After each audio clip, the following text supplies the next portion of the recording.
I'm the Regional Chancellor here at USFSM, and I am so happy to see all of you here today. This is going to be a fabulous day. We have wonderful, wonderful speakers. We are really excited to get going, and I'm not going to keep you very long, but because you're here, and many of you probably have not been here before, I have to not resist. I have to take advantage of the opportunity to tell you a little bit about our university. We are USFSM, as I have said. This is the one of three campuses of the University of South Florida. We are the smallest one. We are a regional campus, and we are one that is not a residential campus, which means we have a different population of students, but actually not that different if you look at the national statistics of what students are in college today. Our students' average age is 26.4. We have a lot of students that work. Many of them work from 10 to over 30 hours and still go to school. Our students are, many of them coming back to school as adults to finish degrees or to start degrees or to change direction of degrees. And we have typical, traditional freshmen who come straight out of high school. So we have a very mixed population of students, and our students do extremely well. And because we're small, which is a really great asset, we are able to follow students actually one-on-one so that our students graduate and are successful, and that's very, very important. That's our key goal, is student success. So we talk about our goals, and I'm going to tell you them very quickly, but our key goal, every one of our goals focuses on student success. We want our students to come in, we want our students to graduate. So how do we do it, or what are our goals? One of them, of course, is having the right programs, and contemporary programs and programs that make a difference to student lives. And I'm going to brag about David Kotak here, because one of the things that we have, thanks to David Kotak, is the Bloomberg Lab in our College of Business. We have 12 Bloomberg terminals, and for our students to be able to prepare in that way is very contemporary, very important. And we can share those terminals with the schools, and I'll say a little bit about this very quickly, the schools that are in the region. So we're very excited about that. We've just started a new cybersecurity bachelor's degree, and we just had approved a risk management and insurance degree. So we have a number of very relevant degrees. Our largest degree that people are involved in is biology. Now, that's very important, because I'm going to come around to another one of our goals. So our goals is to have relevant programs. Our goals are also to have research and to build research enterprise here, because we have a faculty that is very well prepared to accomplish research. And we have a lot of, you'll see statistics around the building of how accomplished our faculty are in research, and we want many, many opportunities. And we've started an office of research that is helping our faculty get grants. And I can look around the audience and see many of our grant-winning faculty, some of them there from the College of Business as well. Programs, research. The other thing is resources. That's one of our goals. And what do I mean by that? We need all kinds of resources here. What you are in is our only building. This is a beautiful building. It's a wonderful academic building. We have student government. We have a restaurant at the end. We have all of our 4 colleges in this building, but we desperately need a STEM building. And this is going to be a building for our science, technology, and innovation kinds of programs. And this is something that we are developing right now. So that's an essential for us. Another essential for us is a residence hall, because I think everyone knows that with a residence hall we can recruit out-of-state students, we can have more international students, and we can have students stay on campus. It can be an economic driver for the region. And finances, of course. We are working very hard to do better in our development. So that's the second thing. And the last thing is, among our goals, is community connections. We have lots of partners in this community, and we need to have partners. And I can transition then to David Kotak by saying that, because it's our partners that make a difference. And these are our partners in business, these are our partners in government, these are our partners in universities. And I'll single out one of our university presidents in our partner school right next door to us in New College. Don O'Shea is here. We have what's called the Cross College Alliance, and that brings together Ringling School, of Art and Design brings together New College, brings together State College of Florida, and brings together us, along with the Ringling that is part of Florida State University. So if you bring these together, you've got an art school, you've got a school that is an open access school for students who can transfer into our other schools. You've got an honors college, which is what New College is called, the honors school for the state university system. But we work together and we do programs together, and you put all of these resources together and you've got a community that's very, very valuable for as an educational community. But I mention community because our partners are so important. And our partner with Cumberland Advisors and our partner through the GIC, the Global Interdependence Center, thanks to David Kotak, is responsible for this program today. And having these kinds of partners means we can do a lot of different things than we would otherwise be able to do. So with that, I've told you a little bit about our university, and I am just thrilled that all of you are here. I know it's going to be a fabulous meeting, and I want to introduce David Kotak, who is going to carry on and tell you a little bit more and is going to serve as our MC for the day. So David, thank you, and thank you for your partnership. Thank you, Karen. Thank you. Are we okay on the sound? Can you hear me? Can you hear me in the back? Yeah, okay. Let me do some housekeeping. Actually, a lot of housekeeping. So, thank you, Karen. And the relationship with USF SM, we don't talk about the other guys, has evolved over several years, and we now have several partners. And Karen mentioned Don O'Shea and all of the schools and the Bloomberg Laboratory now. We're just talking about Jim Kern, who was the dean of the business school here. I don't know who, not everybody knows you, Jim, so everybody should see you. We're going to have on April the 5th, and there's a program out there that looks like this. It includes the president of the Federal Reserve Bank of Atlanta as a keynote and others. It'll be our second Financial Literacy Day. We had the first one on the heels of dedicating the Bloomberg Laboratory last year. And the interesting thing about the Bloomberg Laboratory, when we did it, I don't think any of us knew how that was going to work out. We had ideas. What I just learned in the last 2 weeks and just shared with Don O'Shea, there are 4 students from New College that are now here using the Bloomberg Lab as part of the interconnect of the schools. And one of them is interning at Cumberland Advisors. And by the way, she's sharp. A+, Donald. So April 5th, everybody's welcome. The flyer is out. I need to mention a couple people not from USF who helped organize things for us. Sharon Prezant, where are you? Stand, please.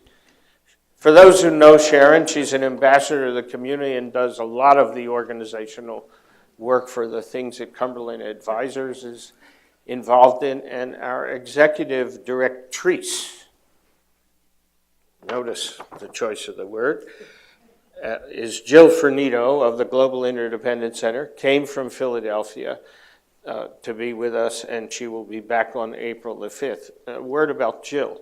She reminds me that the Global Interdependence Center is now, there's a program about GIC events out on a table, and one of those programs is the 10th time we will do a conference with the Banque de France in Paris, to which you are all invited. So that's why I say directrice. Jill does a marvelous job. She organizes while she works with the GIC, and speakers and people here who know her are nodding heads like Sarah, because you've done this with us before. At the same time this was going on, there was a meeting in Frankfurt with the European Central Bank, something in Tokyo, and all that organizational thing gets coordinated by Jill Fernito. The offices of the Global Interdependence Center are in the Philadelphia Federal Reserve Bank. No disrespect to Atlanta, but it was a little more approximate for us. So great job, Jill. Let me just mention a couple other folks who are not speaking on the program. I'm a believer, more so than ever, that people who run for public office and go through what they have to go through to serve are real patriots for the United States, more so than ever before. And we now see, for a variety of reasons, young people thinking about being involved in civics. And I think every time we do a conference, every time we meet together on any subject, we should recognize people who engage in that form of public service, because it's horrible. And none of us like it. And we have with us, I just learned 20 minutes ago, a former member of Congress. Bill, will you stand, please? He represented New Hampshire, am I right? Yes. Thank you for your service. Bill Zeller. We also have, just so you know, when Karen and I worked on this conference, which was originally planned for September, something got in the way then, and that expanded the agenda, which is why we're now going to talk about the whole hurricane issue in the Caribbean. Everything changed with the hurricane. We scrupulously attempted to be neutral in politics, nonpartisan or bipartisan, and invitations were extended completely without regard to any direction of politics. And in Florida, there is some interest on the part of some people in the community in politics. So it's very important for me to make that opening statement and tell you that we have a member of Congress on the panel this afternoon, a Republican, who will be in a panel. He represents the east coast of Florida and includes the Keys. And we have a member of Congress this afternoon on the program from the Virgin Islands. And she's a Democrat. And she represents another place in the Caribbean on U.S. territory. And invitations were extended on both sides of the political aisle to officials in the state of Florida, other representatives in our federal legislature. And for one reason or another, they had a conflict in the calendar. But I don't want anybody to think that there was any one-sidedness in the preparation of the program. We worked very hard at that. We had invited the member of Congress from Puerto Rico, who had a conflict in the schedule. And we have invited the mayor of San Juan, who had a conflict in the schedule. And we do have one person I just want to recognize, and then I hope along the way you will be able to converse with her. She's not a speaker. But Elizabeth, would you stand, please? Elizabeth is the founder. Good morning, everyone. Is the founder of the Puerto Rico Chamber of Commerce in Florida, and they have a very special initiative underway which has to do with the agricultural sector in Puerto Rico. And she brought me a gift. It was some Puerto Rican coffee, and she promises me that it will grow hair. So welcome, Elizabeth, and your colleagues. I hope people get to chat with her for a minute.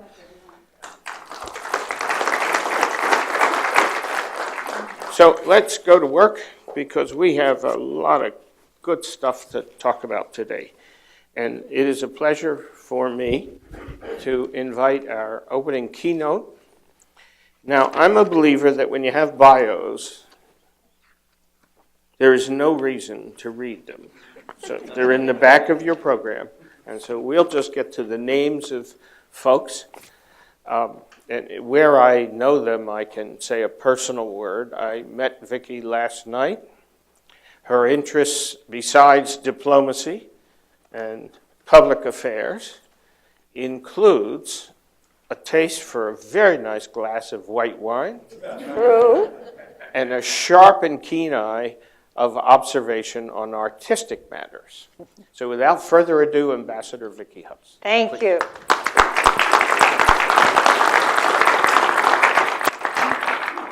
Well, thank you, everybody. I am so delighted to be here. What a distinguished honor to be here with congressmen, bankers, financiers, educators, and this very special school. Thank you so much, Karen, for inviting me. And thank you, David, for all your support of this wonderful conference and this college. It's very important. So I hope you all can see me and I don't have to stand up here on the stage. I know I'm not that large, but I think I can see you here and back.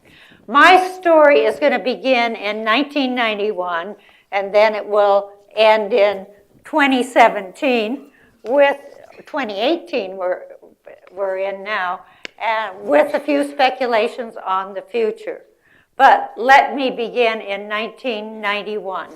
I went not for the first time. I had been Deputy Director of Cuban Affairs at the State Department. I then had been promoted to Director of Cuban Affairs, and I was quite proud of that. And I went to Cuba with a delegation from the African Bureau of the State Department to celebrate the return of 50,000 Cuban troops to Cuba from Angola. You know, it's kind of funny. The only foreign country that wins wars in Africa actually happens to be Cuba, Ethiopia, and Angola. So Fidel Castro held a large celebration in the Palacio de Convenciones, and I was invited, my ambassador, all the diplomats in Havana were invited, and I arrived at soiree. There were only three other women, Fidel Castro's interpreter, and the Soviet ambassador's wife. After the treaty signing, Fidel came right over to our delegation. And our head of delegation went up to him and said, "How are you, Mr. President?" And he kind of went, because this guy was bigger than Fidel Castro. And if there's anything Fidel Castro liked was to be the biggest guy in the room. He even that time had on a bulletproof vest among all these diplomats, but I think this was out of pure vanity. Anyway, then he looks over at me and he says, "Who are you? Someone's spouse?" Ooh. You know, I'm just steaming because I know he knows who I am. I've been doing Cuba for 2 years. So I stand up very tall and I say, "No, I'm the Director of Cuban Affairs." Fidel waits until the room is very quiet. And then he says, "Oh, I thought I was."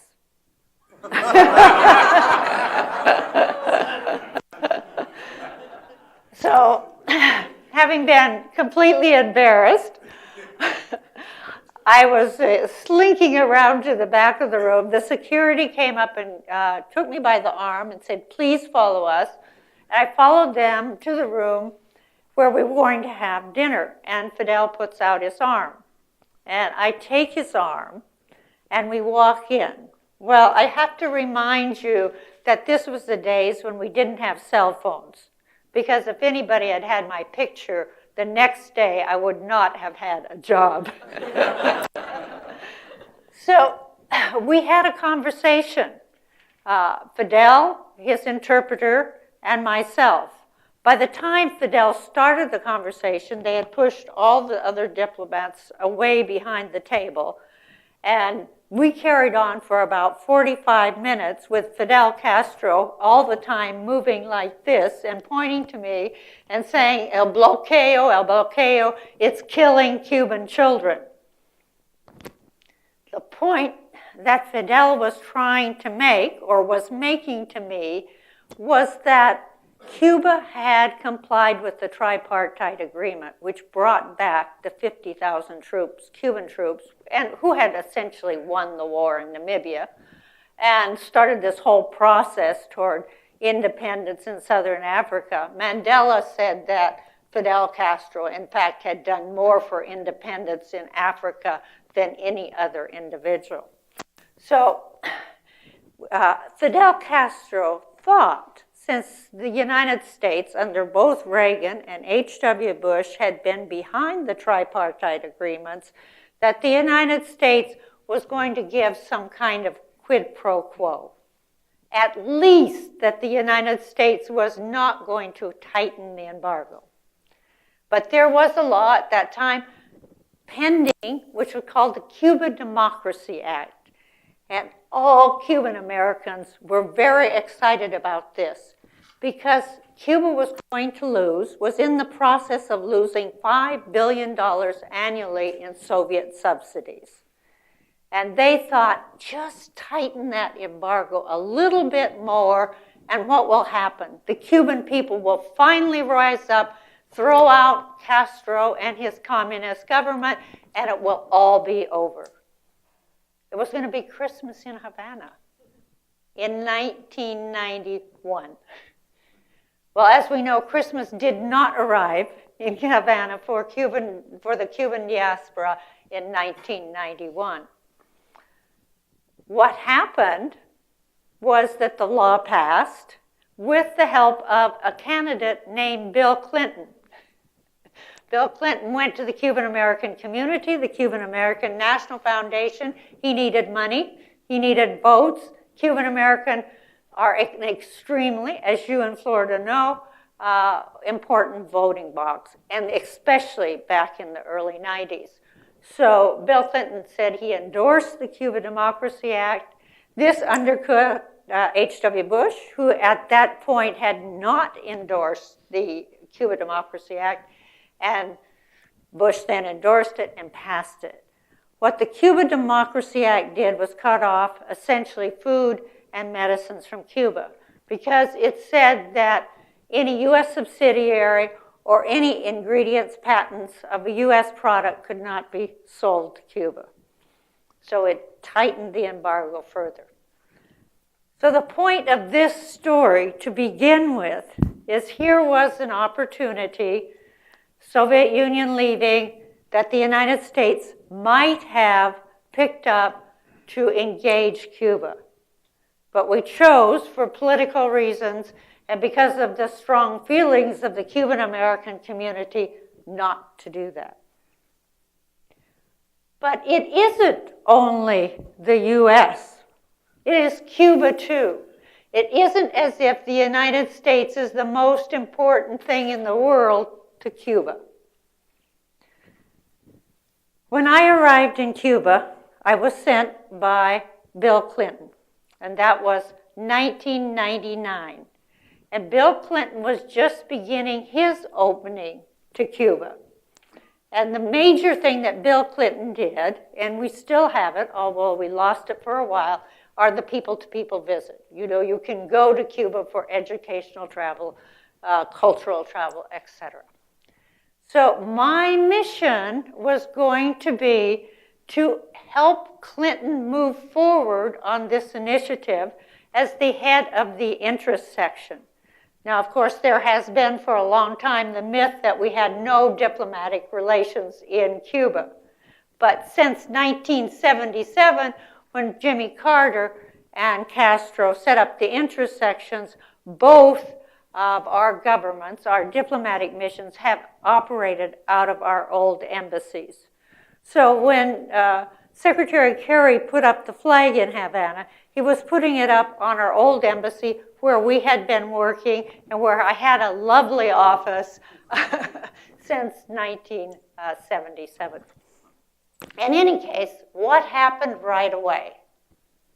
There was a little child named, and everyone's shaking their head, of course, there was a little child, thank you, named Elian Gonzalez, 5 years old, whose mother drowned at sea trying to get to the States, and she tied her son to an inner tube, and he was found and brought to Florida. Both the Cuban American community and Fidel Castro saw this as a marvelous opportunity.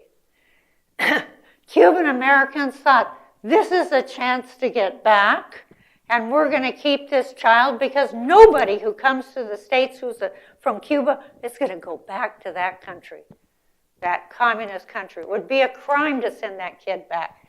And Fidel Castro hadn't had too much attention on the world stage of late, and he saw that this was his chance to once again walk the world stage. And in fact, it was the last time that Fidel Castro walked the world stage, because after this, after turning Cuba into a complete theater with marches, million-man marches down the Malecón, and to come past the intersection, now the embassy, to protest little Eliane, he got the attention of the world.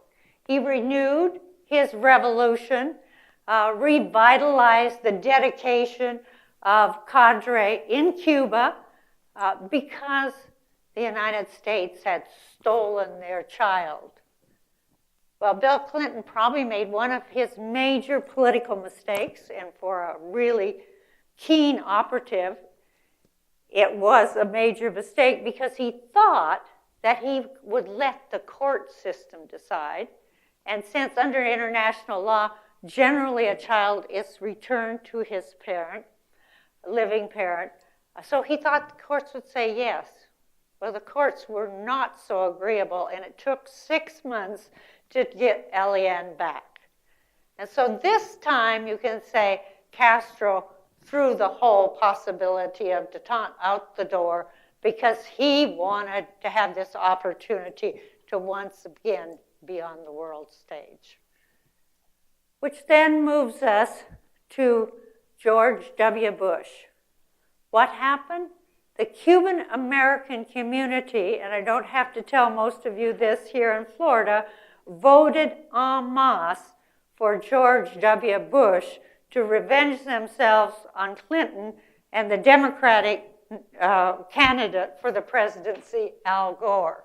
And I don't have to tell you what happened here in Florida and how Florida was the state that made the decision. So in essence, one little boy and the Cuban American community actually decided the outcome of the presidential election. So I just want to emphasize this because it is so important to keep in mind how critical the Cuban American voting bloc is to this policy, and in fact have had control of this policy except for a brief 2 years when Obama changed the policy. So when Bush came in, George W., he didn't change the policy right away. He allowed the people-to-people to continue, and there were more and more people-to-people coming. Fidel Castro began to buy agricultural goods from the United States. At first he said, I'm not buying a grain of corn. But after Hurricane Michelle, he did. And then things were going so well, and he was getting so many visitors that he was hesitant to clamp down on our outreach. And actually, the person who was running our outreach is here today, Peter Corcel, and you'll find him in my book. And what we were doing was handing out books, handing out radios, little AM, FM radios, which made Fidel Castro furious, and trying to really stimulate the silent opposition, so to speak. And in fact, it was so successful. I don't give ourselves all credit for this, but we helped because with President Bush allowing lots of Americans to come down and the people-to-people, there was a much more open environment. And Jorge came down then too, in Cuba. As a result, we had the success of Project Varela.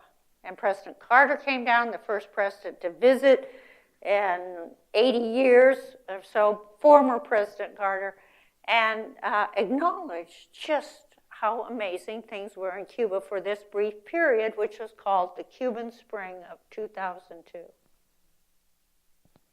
But then it all shut down.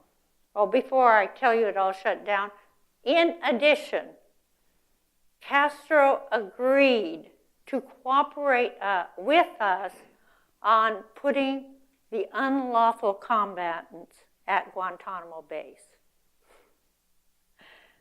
No other country in the world, I think, would have, just said, okay, go ahead and do it. Castro couldn't say no because we control the base. And when I went in to tell them we're going to do this, they said, well, you're not asking, are you? And I said, no, I'm not asking. But I think you would be wise not to appear to be on the side of terrorism.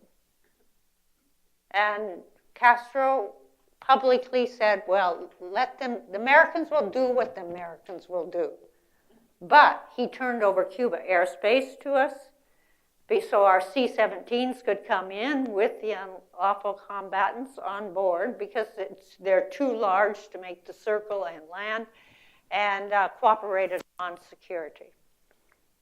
But then things changed again.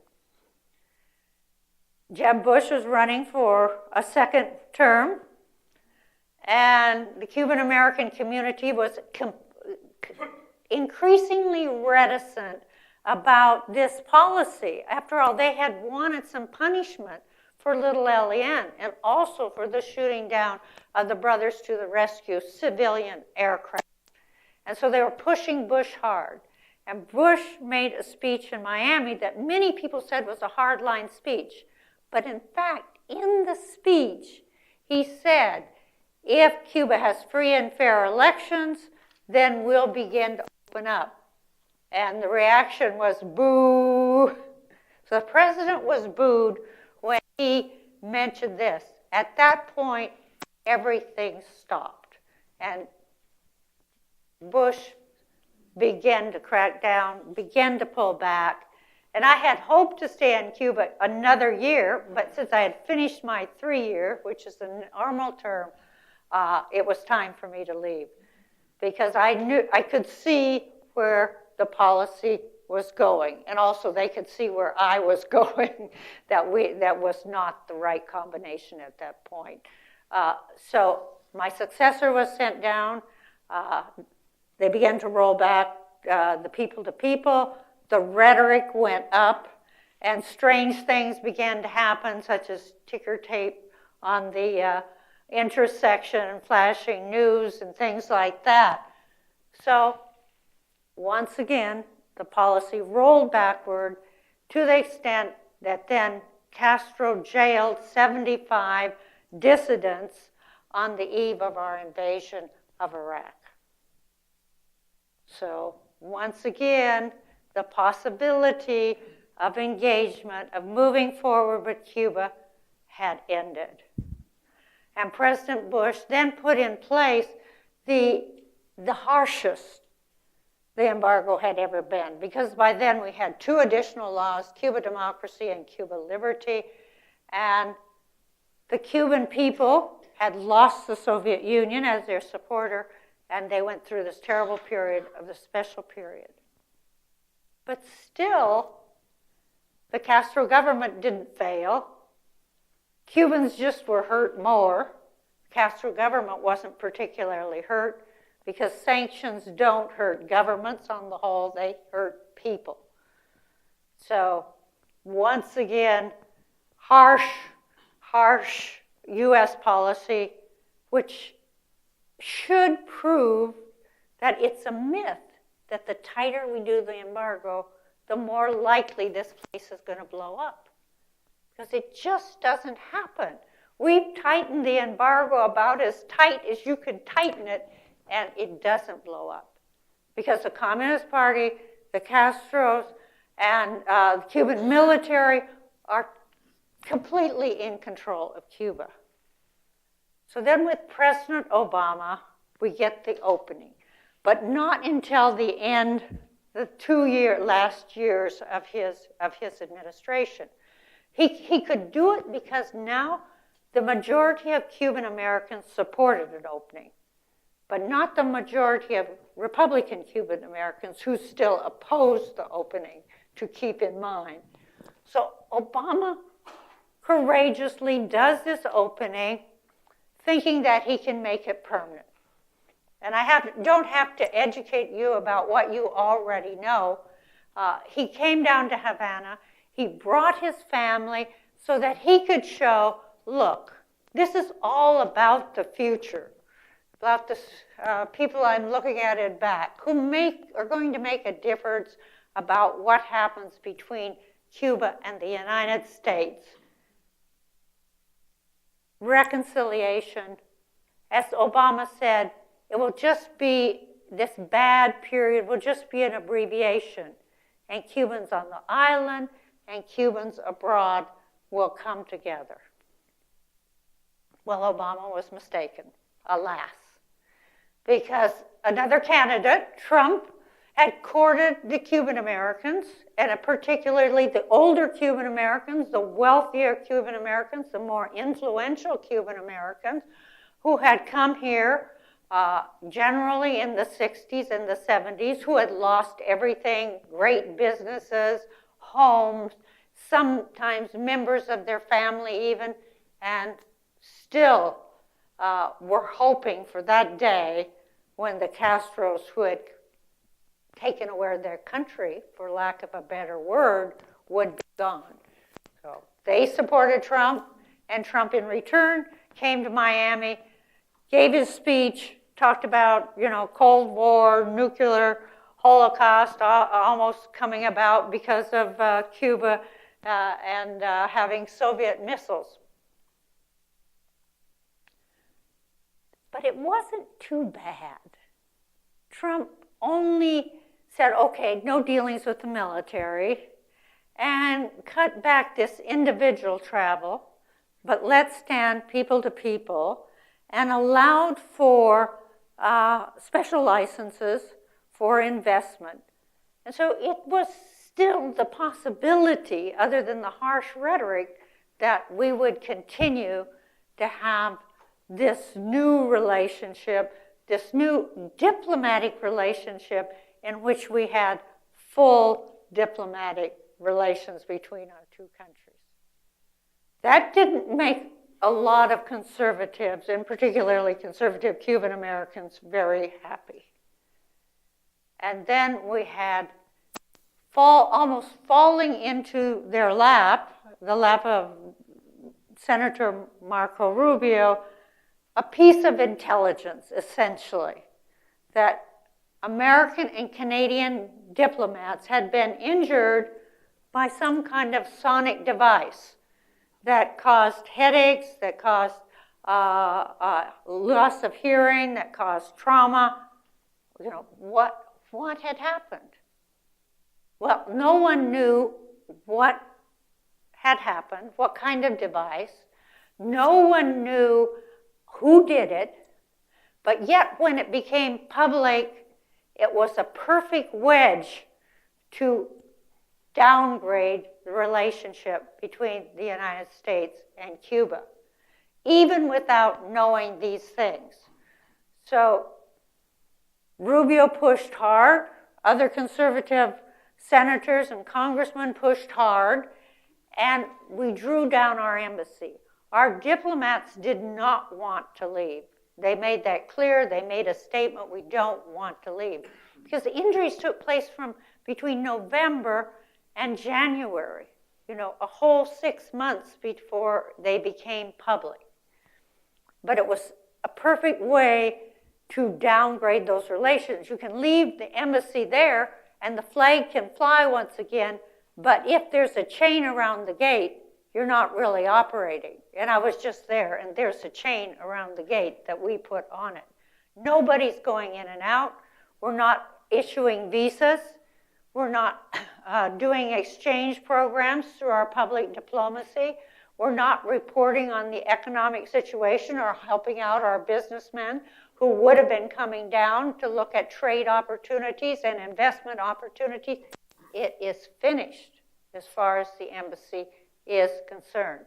Diplomatic relations are back to the Cold War, and they're less than they were when we first reopened in 1977. And yet, we don't even know what's going on.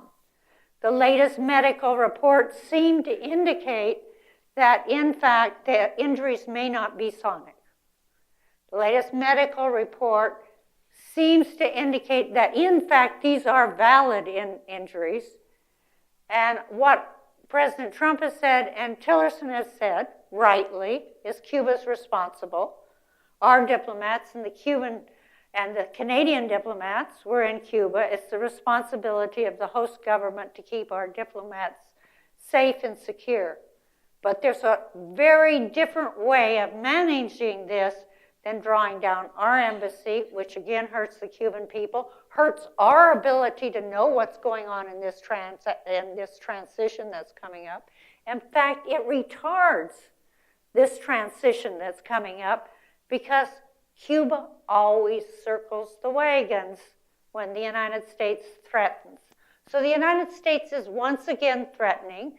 Cuba's pulling back on the reforms, which had allowed more and more private businesses to grow and to prosper. Now, they're not reissuing licenses for a number of them, and I would argue likely the transition will be tighter and closer with less ability to open up than it would have been. In fact, Diaz-Canel, who is the heir apparent, has begun to say, back to the old harsh rhetoric again. So he's not showing anything that would indicate that Cuba's going to continue the reforms. Had our opening continued, we might have seen something far different. Because every time there's engagement, like the Cuban Spring in 2002 that I mentioned, and under Obama, then there's been a real possibility that entrepreneurship, that interconnection, that reconciliation is going to happen. So let me just end with a little story. Before I left, I was driving the official car down Quinta Avenida to go into work for some extra work on Saturday. And I picked up a group of teenagers, and they all jumped into the car. There must have been 5, 6, 7. And all of a sudden they were like, wow, how do we get in this car? It's not a little white Lada. It's not an old clunker. It's not a Mercedes, which the government often used. And so they said, what kind of car is this? And I said, this is a Ford Crown Victoria. And then they thought for a while, and this young lady says, well, who are you? And I said, well, I am the head of the United States intersection diplomatic mission here. And she said, be our mother, take us to Miami. And if there is one thing that made me realize this is the wrong policy, is that young lady and those kids thinking that their future was in Miami, not in Havana. And what I hope we can do as we talk more and more about this policy and elect representatives. You talked about the loyalty and dedication of our representatives in bad times, is really begin to change this failed policy that hurts us strategically, giving Russia and China once again greater interests in Cuba, and it hurts the Cuban people, and it hurts our business people who would invest in Cuba, as well as the possibility of tourism and friendship with this wonderful island that we've always coveted 90 miles off our shore. Thank you very much.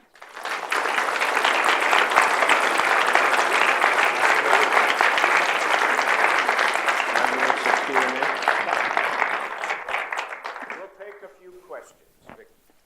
Yes, Congressman. You're talking about the failed policies of tightening and the embargoes, which just doesn't work. You were advising the current administration with respect to North Korea. Oh, my goodness. How would you advise them to treat North Korea? We have two sides in North Korea that are one military interaction and then the tightening of the embargo. They seem to be fighting each other.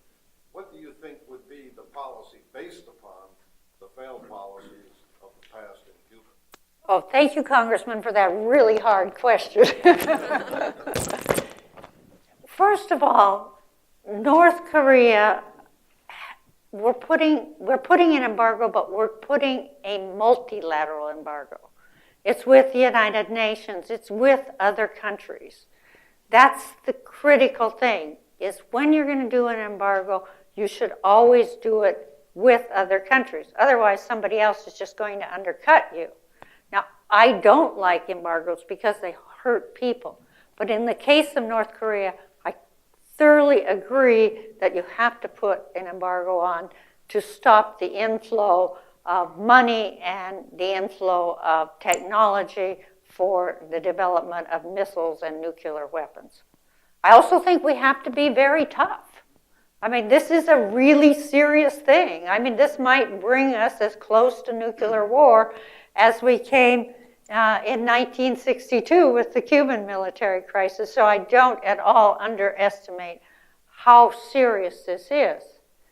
But as much, we should tighten, but you know, it's like a pressure cooker. You put the pressure on, but it has this little thing on the top where the steam can come out.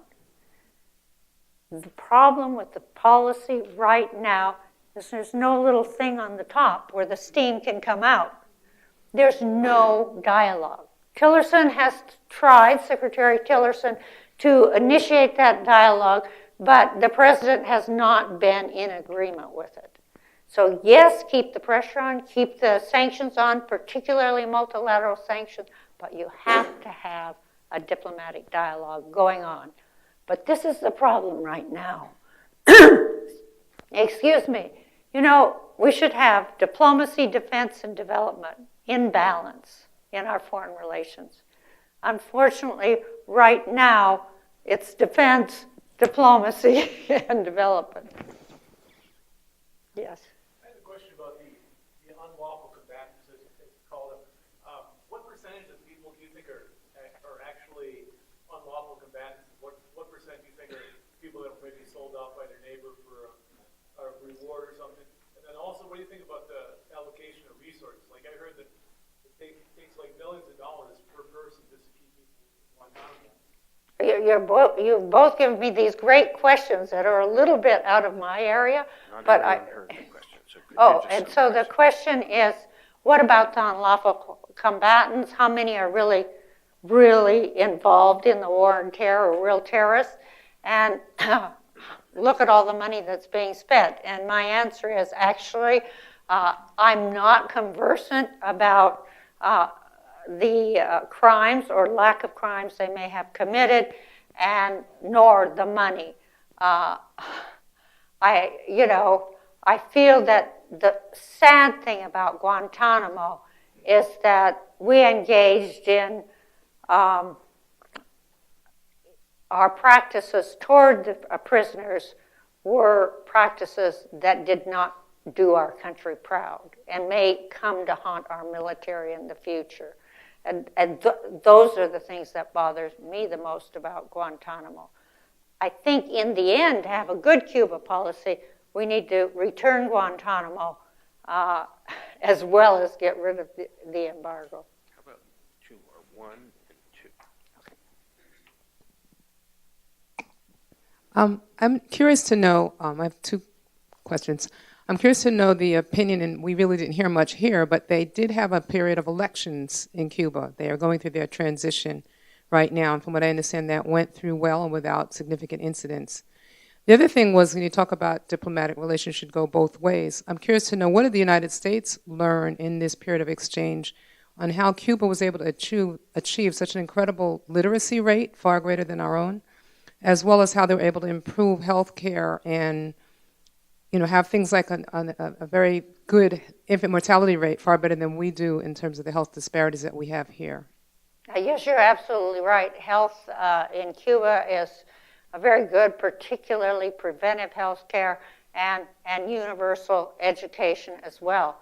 Of course, I mean, when we were talking to Cuba, our people could come and see Cuba's good health care, and then we could begin to have business deals in which we could provide better equipment, because Cuba's equipment is really old. It's, what Cuba lacks is an open and free society. It doesn't lack for health care. It doesn't lack for education. It lacks, it's in a typical communist authoritarian system in which, there is not a lot of space for dissent. And that's what I think could change as people have more opportunity through private businesses, through interaction, that would really begin to change Cuba, because there isn't going to be a big explosion in Cuba. It's going to be over time. One more, I think, Bill. Yeah. I appreciate today, whoever put this thing together has done a phenomenal job. And I've been to Cuba as a congressman. I've seen kids on every street corner playing baseball. These guys here, I've worked with pro bono. The job that they have done is absolutely short of phenomenal. All over the Caribbean, but now in Cuba. And I'm 81 now. I'm going to do everything I can possibly do. We have the greatest opportunity with Cuba right now. And this session right now here will do a lot to get it moving forward. And I give you guys, all of you, Vineland, I married a girl from Woodstown, so you're good stock. So all I can say is I'm excited about our opportunity. And I think it would be a shame if we don't. And we're going to try to get an audience with the vice president to do exactly what we're doing here right now, to make sure he's fully on board and he can convince the boss that this is the greatest opportunity, and when we screw it up, it will be a damn shame. So, anything else you'd like to say, boss? These guys were all over Puerto Rico. They were all over the Caribbean. They delivered them, do a terrific job. And one of the things that I saw not too long ago is see their warehouse full of food for Puerto Rico. And I just said, what a great country we have. And if we're so damn great, let's get this thing underway. And thank God we got people like you and the rest. And hopefully today will be the beginning of the greatest move back to Cuba that we'll ever see. Thank you, Congressman. We still have room for a last question. I just wanted to make a comment because you Can't hear you. Can you hear me now? Mm-hmm. Okay. I just want to make a comment because you hit some really key points, and a member in the audience did as well. I have a science and technology and medical background, and one of the things that, despite the embargo, Cuba has made lots of advancement in some of the science and technology, such as in cancer research. They've developed vaccines that fight lung cancer to the point that it has been researched in other countries. And because of the embargo, the scientists in the United States have not been involved in. And it's not until maybe recently I've read that with the Obama administration, when they started to relax the relations, what happened is there was other other pharmaceutical companies recognize this, and they're just chomping at the bits to try to get involved in some of the cancer research that has been going on in Cuba. I mean, and the thing is, you hit the nail on the head.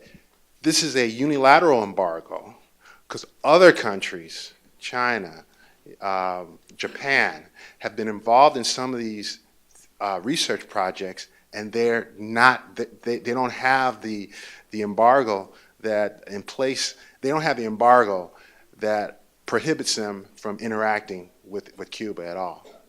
And if we don't get involved, Yeah. Well, others are going to be involved. thank you very much. Last word for Vicki. Thank you. Thank you, David, and thank you for doing the conference. So here's my last word.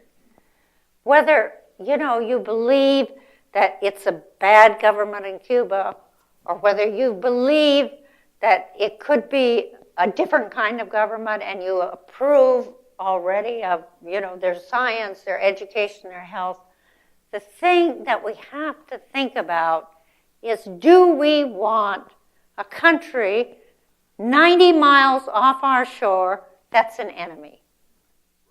Sorry, it doesn't make any sense. And we've done this for over a half century. We need to try something that will work.